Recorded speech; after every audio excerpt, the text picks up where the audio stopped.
The dinner had been planned for weeks, formal enough that everyone dressed carefully, but not so formal that anything real had to be said.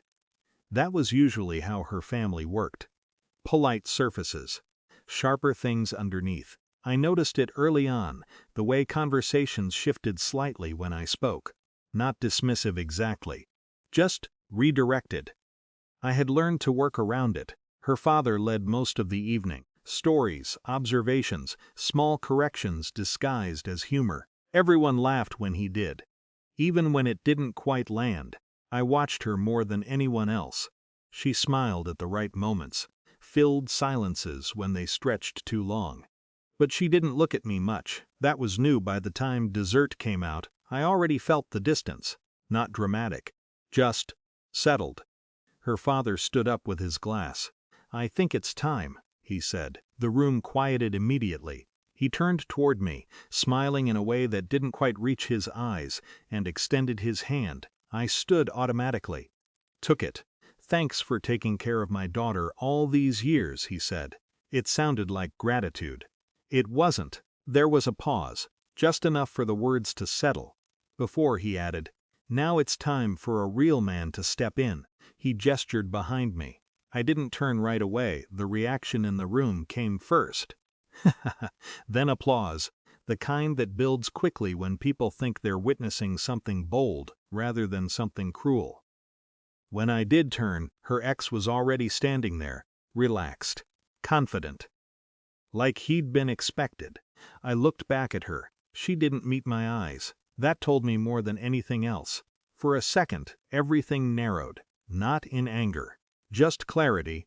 There wasn't a misunderstanding to fix. No conversation that would change what had already been decided. I let go of her father's hand. The room was still reacting. Voices overlapping. Chairs shifting slightly. Attention moving toward what they assumed would happen next. I didn't stay in that moment. I reached for my coat, draped over the back of the chair. No one stopped me, not yet. As I slipped it on, the noise started to fade, not physically, but in the way it stopped mattering. Her father said something behind me. I didn't catch all of it.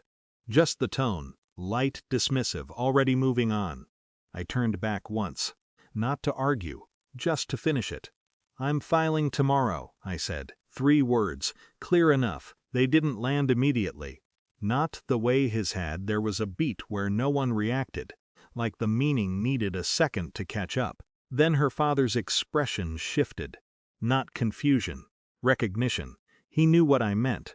His hand moved slightly, like he was about to respond, but the words didn't come. His posture changed instead, subtle, but enough that the room felt it. Someone stood up quickly. Another voice cut through, asking if he was okay.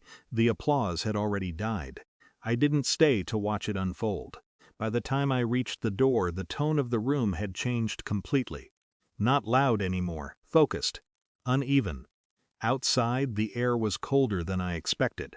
I stood there for a moment, letting it settle. Not what had just happened. What had been happening for a while, the small things I had ignored. The way decisions were made around me instead of with me. The assumption that I would stay, adjust, absorb. It hadn't started at that table, it just ended there. I walked to my car without rushing. No calls came in. No messages. Not yet. They would. Eventually. Questions. Explanations. Versions of the night, shaped into something easier to manage. But I already knew how it would be framed. A misunderstanding. A reaction. Something that could have been handled differently. Maybe it could have, but not by staying. I started the car and sat there for a second, hands resting lightly on the wheel. There wasn't relief, exactly. Just alignment.